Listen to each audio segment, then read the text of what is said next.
제가 지난주에 jordan 피터슨이라는 분이 쓴 그 12가지 인생의 법칙이라는 책을 읽었는데요. 저 책이에요. 그 중에 제가 두 가지가 참 마음에 든 게 하나가 있었어요. 첫 번째가 오늘의 타인과 비교하지 말고 어제의 나와 비교하라. Compare yourself to who you were yesterday, not to who someone else is today. 자, 우리는 늘 남과 비교하면서 살면요, 그 마음에 뭐가 생기냐면 열등감이 생기고 우월감이 생겨요.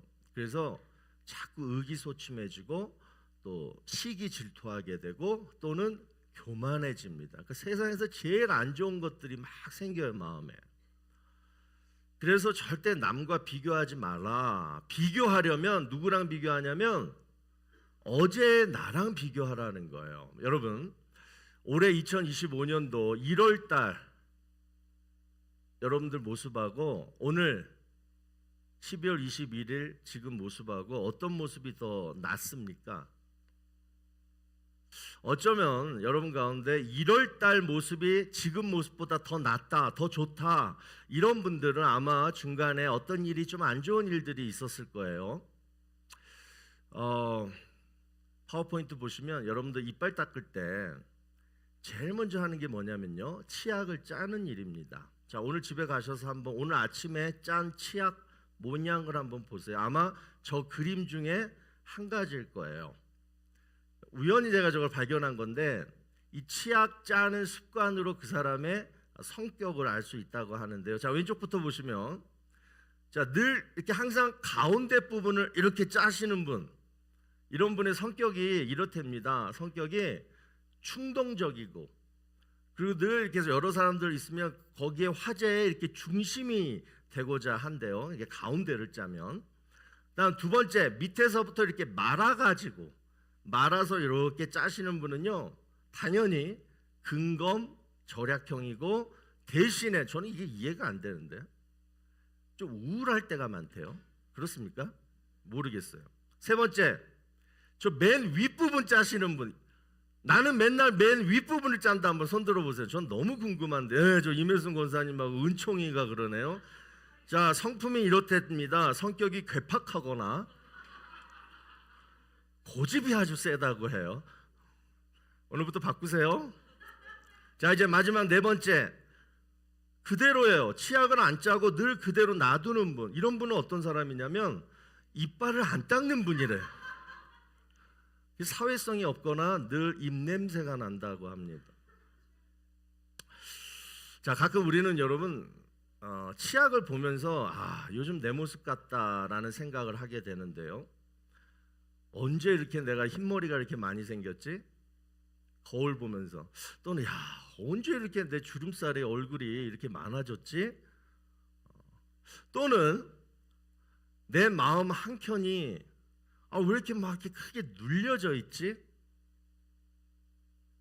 또는 내가 일을 열심히 공부하다 보니까 내 허리가 반쯤은 그냥 이렇게 접혀 있는 것처럼 보이는 그런 느낌을 이렇게 받을 때가 있어. 제가 지난주에 사실은 그랬어요. 구겨진 치약을 보면서 요즘 내 모습 같다. 굉장히 우울했는데요. 처음에 치약 딱 케이스를 뜯어가지고 처음에 그 빳빳했던 그 신선한 모습은 이미 그냥 사라진 지 오래인 것 같았던 그런 느낌을 가끔 우리는 받아요. 자, 그런데 여러분, 만약에 구겨지지 않고 또는 눌려지지 않고 접혀지지 않는 그냥 빳빳한 그대로의 그 치약 그 모양, 그건 뭐예요? 올 한해 이미 좀 12월인데 여전히 내 모습이 그냥 뻣뻣한 그 치약이라면 여러분 뭐예요? 그거는 사용하지 않은 치약입니다. 그 얘기는 뭐냐면 2025년 인생을 내가 살지 않고 그냥 시간만 보낸 거예요. 1월달 모습이 지금 내 모습보다 더 괜찮다, 더 나았다라고 생각하시는 분들은, 다시 말해서 지금 내 모습이 너무 한심하고 창피하고 부끄럽다라고 생각하시는 분들은 여러분 오늘 한번 이렇게 한번 생각해 보세요. 지금 내 마음에 어느 부분이 좀 이렇게 눌린 부분이 있다라면 그거는 왜 생겼느냐? 내가 무언가를 위해서 또는 누구를 위해서, 부모라면 자녀를 위해서, 가정을 위해서 열심히 최선을 다한 흔적이라는 거. 또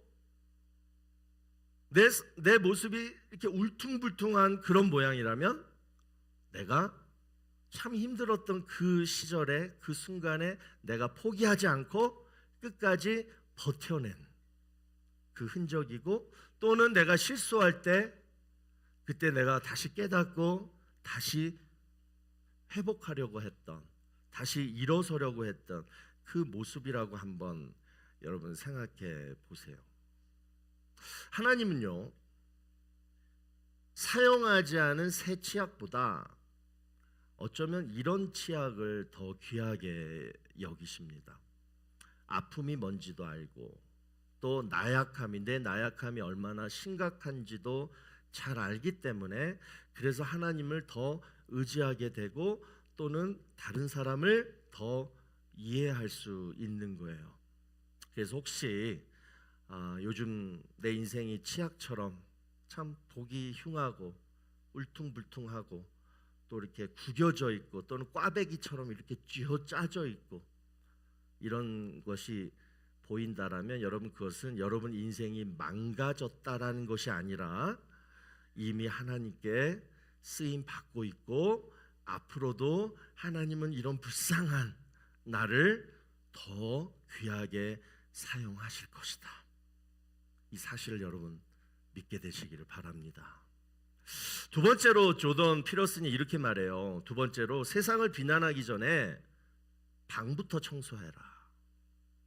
제가 예전에 여러분 읽다가 참 이걸 너무 공감이 가는데 나중에 설교 예화로 쓰려고 제가 이렇게 간직했던 글이 있는데 한번 보세요.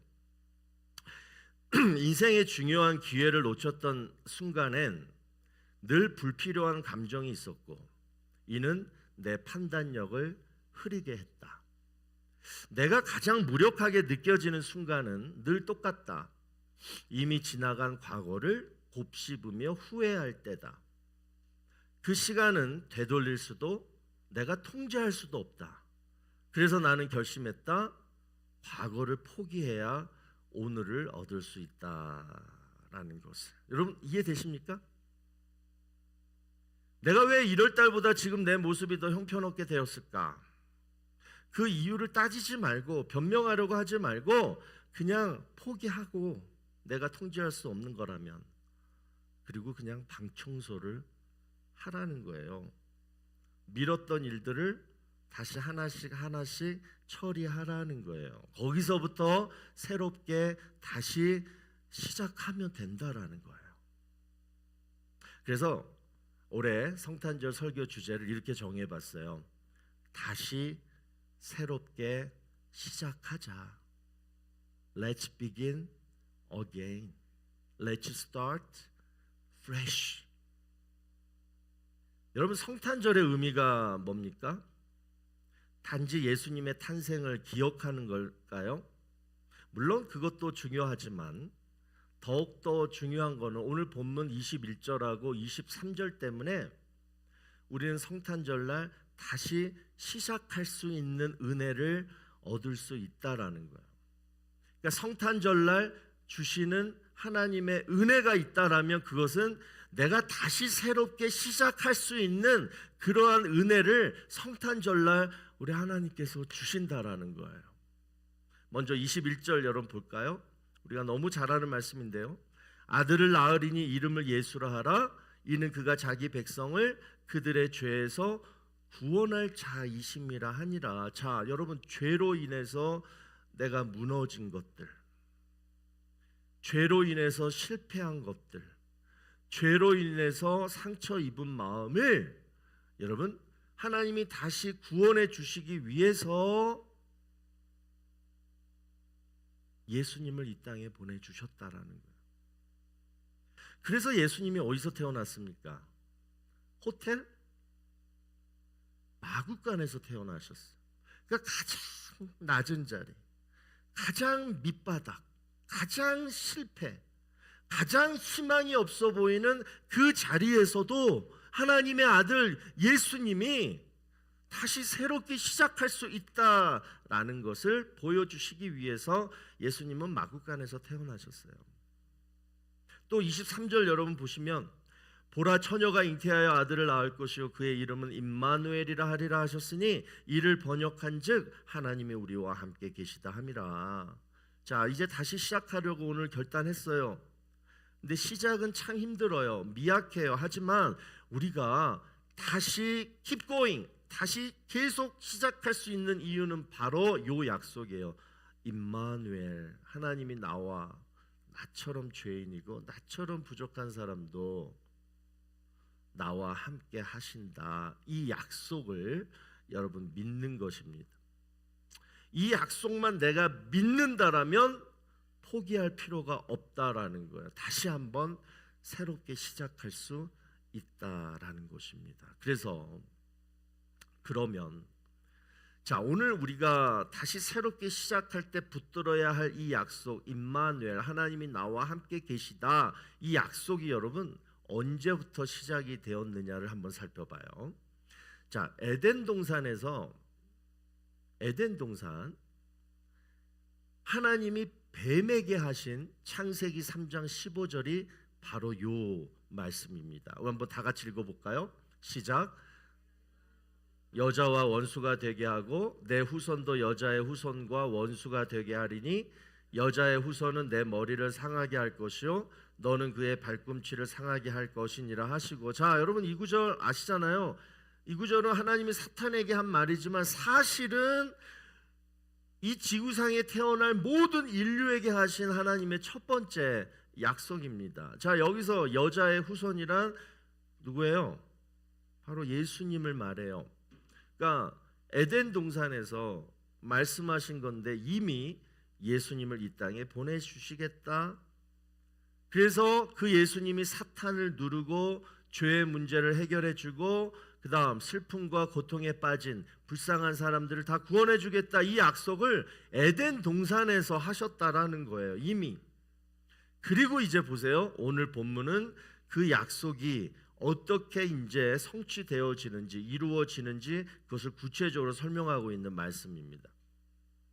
자, 여러분 오늘도 우리 EM 스킷 그것도 굉장히 기대가 되는데 보통은 성탄절날 우리가 빠질 수 없는 게 뭐예요? 바로 성극입니다. 성극. 그러니까 우리 아기 예수님이 계시고 뒤에 마리아 요셉 있고 앞에 뭐예요? 동방박사가 이렇게 나오는 그런 성극이 있어요. 자, 근데 그 중에서 여러분 요셉을 보세요. 요셉. 사실 이 요셉이라는 캐릭터는요, 그 성극에서 그다지 중요한 캐릭터가 아닙니다. 성경대로 한다라면 아마 대사가 하나도 없을 거예요. 그냥 마리아 옆에 그냥 서 있기만 하면 됩니다. 자, 그런데 오늘 본문을 보시면 하나님의 이 약속이 바로 이 요셉을 통해서 이루어졌다라는 거예요. 자, 오늘 본문 18절 볼까요? 예수 그리스도의 나심은 이러하니라 그의 어머니 마리아가 요셉과 약혼하고 동거하기 전에 성령으로 잉태된 것이 나타났더니. 자, 여기서 보시면 약혼하고 동거하기 전에 여기에요. 요 때가 언제였느냐를 살펴봐야 돼요. 자, 예수님 당시에 결혼하려면 세 단계가 있었어요. 첫 번째는 약혼, 두 번째는 정혼, 세 번째는 결혼이에요. 그러니까 약혼은 뭐예요? 그냥 서로 약속만 한 거예요. 우리 결혼하자. 언제쯤. 그 다음에 정혼은 뭐예요? 1년 동안 사귀는 거예요. 그냥 사귀는 거예요. 대신에 법적으로는 부부관계예요. 그 다음에 이제 세 번째 결혼이 진짜 결혼식도 하고 혼인잔치도 하고 그리고 이제 뭐 부부관계도 하고 이제 그러는 거예요. 자, 그러면 지금 여러분 요셉과 마리아는 어떤 상태입니까? 딱 나오잖아요. 1년 후에 우리 결혼할 거야. 그러니까 이미 뭐예요? 결혼을 앞둔 그냥 정혼 관계였어요. 법적으로만 부부인 거예요. 그랬는데 갑자기 마리아가 임신을 했다고 하니 요셉이 얼마나 황당했겠어요. 자, 그래서 19절을 보시면 그의 남편 요셉은 의로운 사람이라 드러내지 아니하고 가만히 끊고자 하여, 여기서 끊다가 뭐냐면 그냥 디보스, 파혼을 하려고 그런 거예요. 법적으로는 이미 부부였기 때문에.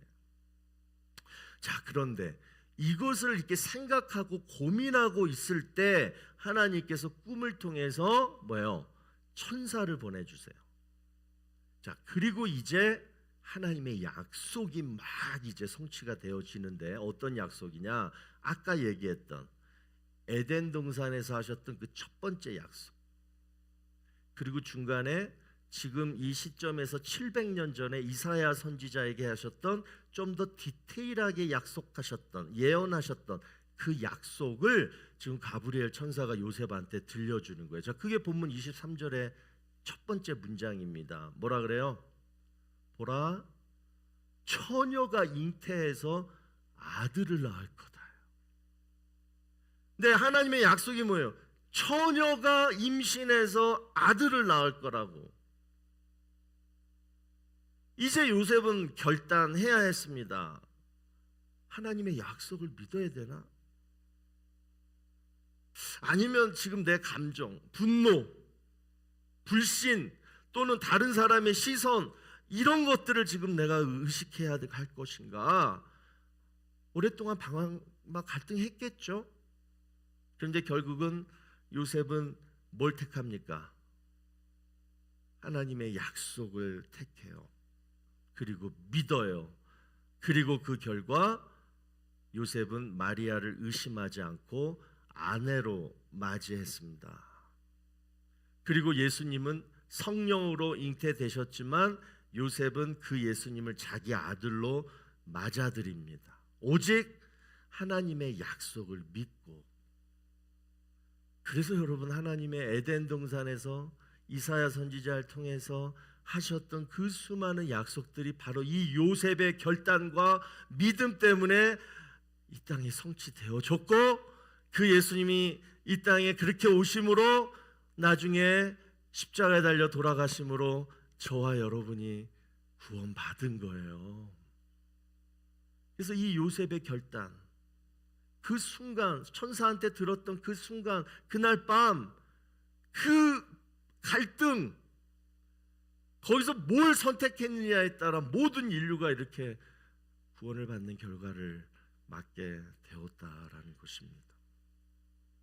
여러분, 2000년 전에 요셉이 있었다면 지금 이 시대에 요셉과 같은 사람은 어떤 사람일까요? 차이는 바로 이거 같아요. 요셉은 하나님이 직접 보내신 천사를 통해 하나님의 약속을 믿었고, 우리는 내가 믿는 예수 그리스도를 통해 하나님의 말씀, 성경을 믿으면 뭐예요? 하나님의 약속이 이루어진다라는 거예요. 그러니까 하나님의 약속이 어떻게 내 삶 속에 이루어지느냐? 요셉은 천사 얘기를 듣고 그냥 믿었고, 우리는 뭐예요? 지금 천사는 없잖아요. 예수님이 오셨기 때문에 천사가 필요 없는 거예요. 그냥 내가 예수님을 믿고 하나님 말씀을 내가 받아듣고, 이 약속 하나님 내가 가질래요, 하나님 이 약속 저에게 주세요라고 갖고 싶어 하면 그 약속이 이루어진다라는 거예요. 뭐 때문에? 예수님 때문에. 자, 그러면 여러분, 고린도후서 1장 10절에 이렇게 말씀하고 있는데, 이 약속 한번 믿어보실래요? 보세요. 하나님의 약속은 얼마든지 뭐예요? 그리스도 안에서 예가 되니. 없습니까? 이 말씀? 영어로 없어요? 하나님의 약속은 얼마든지 그리스도 안에서 예가 되니. 이 얘기가 바로 뭐냐면, 예수님만 내가 믿으면 성경에 기록되어진 모든 약속이 내 삶 속에 예스가 된다라는 거예요. 예스가 된다라는 얘기 뭐예요? 이루어진다라는 거예요. 자, 그러면 성경에서 말씀하는 예수님만 믿으면 내 삶 속에 이루어질 하나님의 약속들 6가지 제가 말씀드릴 테니까 여러분들 쓰시든가 아니면은 마음에 외우시든가. 그래서 오늘 예수님 믿고 하나님 저 약속 내 삶 속에 이루어지게 해주세요라고 간절히 기도하는 마음으로 들어보시기를 바랍니다. 첫 번째, 성경에서 말씀하는 하나님의 6가지 약속. 내가 기도하면 하나님이 응답하겠다. 여러분이 기도하면 하나님이 응답하겠다요. If you pray, I will answer you. 이게 뭐 성경에 너무나 많이 나오죠. 두 번째, 네 삶을 혼자 책임지지 않게 하겠다. 내가 먹을 거, 입을 거 줄 것이고 너희는 내일을, tomorrow, your future, 그거 염려하지 마. 하나님이 책임져 주겠다라는, 이게 하나님의 약속이에요.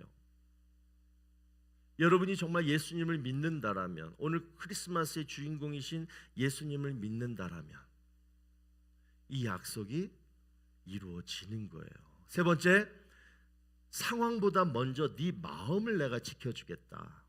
뭘? 평안으로.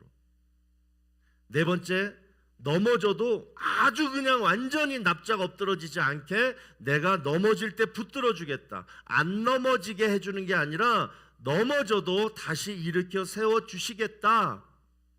다섯 번째, 너의 연약함을 내가 알고 있어. 그때마다 내가 너 치유하고 회복시켜 줄게.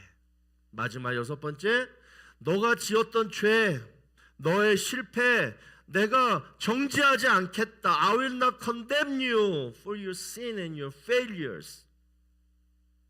Forgive you. 용서해 주겠다. 여러분, 이게 성경에 기록되어진 하나님의 약속들이에요. 누구만 믿으면? 예수님만 믿으면 이 약속이 이루어진답니다. 오늘 하나님이 우리에게 물으십니다. 너도 요셉처럼 내 약속을 믿겠니? 여러분 어떻게 대답하시겠어요? Yes! 하나님 믿겠습니다. 내 모든 나쁜 것들, 내 모든 무력감들, 우울함들, 외로움들, 죄책감들, 그 모든 것들은 오늘 성탄 축하 발표 시간에 다 웃으면서 다 이 자리에 다 묻어버리고 하나님의 약속만 붙들고 믿고 나는 오늘 집에 가서 밤에 방 청소를 하겠습니다. 그리고 내일부터 이제 새롭게 다시 시작하겠습니다. 오늘 여러분 이 다시 새롭게 시작할 수 있는 이 성탄의 은혜가 여러분 가정과 또 여러분 일터에 이루어지기를 주의 이름으로 축원합니다. 자, 우리 다 같이 기도할까요? 하나님 감사합니다. 오늘 하나님이 약속하신 다시 시작할 수 있는 성탄의 은혜를 우리 온 성도들에게 부어 주시옵시고, 오늘 이 시간 우리가 말로만 메리 크리스마스 하는 게 아니라 정말 예수님이 이 땅에 오신 것이 왜 내 삶 속에 해피한 건지, 정말 왜 즐겁고 기쁜 건지 그 본 의미를 우리가 깨닫고 그 예수님만 믿으면 성경에 기록되어진 모든 하나님의 약속을 내가 누릴 수 있다. 구원의 은혜, 천국의 은혜, 또 하나님이 늘 나와 함께 하시겠다는 이 임마누엘의 은혜를 내가 이 삶 속에서 다 누릴 수 있다. 이 사실을 우리 모두가 다 깨닫고 정말 이제부터 즐겁고 감사한 시간으로 우리 예수님의 탄생을 기뻐하며 축하할 수 있도록 이 시간 성령님 저희들과 함께하여 주시옵소서. 예수님의 이름으로 기도드리옵나이다. 아멘.